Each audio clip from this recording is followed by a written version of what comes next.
People often ask, if there is a God out there, wouldn't he have made contact with us and provided us some information, some insight into this life? Well, the fact of the matter is, he did. The book is the Jewish Tanakh, the Jewish Holy Book, the Hebrew Bible. What it does is it describes the Big Bang 3,500 years ago. It describes the earth being covered in dense cloud cover, the earth being covered in water, the earth being round and not flat, the correct order of phyla. From a mathematical statistical standpoint, because that's my background, that blows my mind.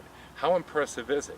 Well, if you ask the greatest minds on earth 200 years ago to try to write a holy book, to say, hey, we're going to write a creation account, an account of the beginning of the universe and earth, and we're going to try to dupe everybody into believing that it was inspired by God.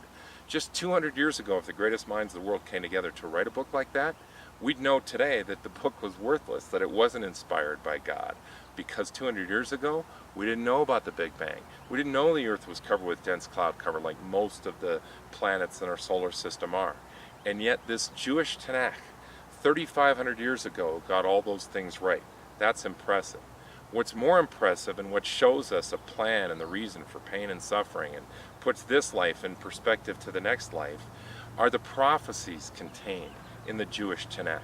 Now, when Jesus was here, he said, everything has to be fulfilled that was written about me in the law of Moses, the prophets, and the Psalms.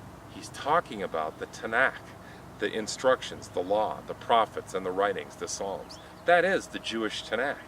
When Paul is talking to Timothy about Scripture being inspired, 2 Timothy 3:16, all Scripture is inspired, he's referring to the Tanakh. He shows that in the context by telling Timothy, these are the Scriptures that you have been instructed on since you were a child.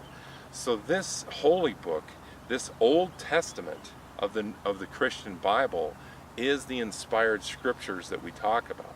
I would argue that the New Testament of the Bible is the reveal of everything, the record of Jesus and how he fulfilled the prophecies regarding the Jewish Messiah. And we needed an individual like Paul, a highly educated scholar who understood those scriptures, to teach us and help us to understand them. So we go back to these scriptures, we go back to these prophecies. You go back to 2000 BC with Abraham, and we see signs of the Jewish Messiah, signs of Jesus being in a crown of thorns and being crucified. In the law given to Moses in 1500 BC, we see so many prophecies and details about the life and death of Jesus. In 1000 BC, David in a psalm talks about a form of capital punishment that hadn't even been devised yet. He's giving an eyewitness account of Jesus being crucified on the cross. We go to 700 BC, and we have a very detailed eyewitness account of the crucifixion and the resurrection. Scholars, people in academia, used to think the Bible must have all been written after Jesus came because these details are too vivid, these prophecies are too vivid.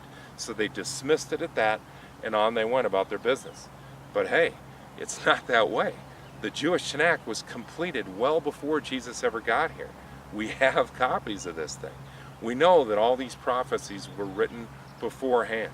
So welcome to offactor.net, where we recognize that we have been contacted by a God from outside of our space-time dimension, that there is a God that exists, and the videos you'll see here in regards to science, prophecy, and a correct interpretation of Scripture in light of what we know about history and science is all here for you to explore and to enjoy. We hope you take the time to look at the rest of the videos.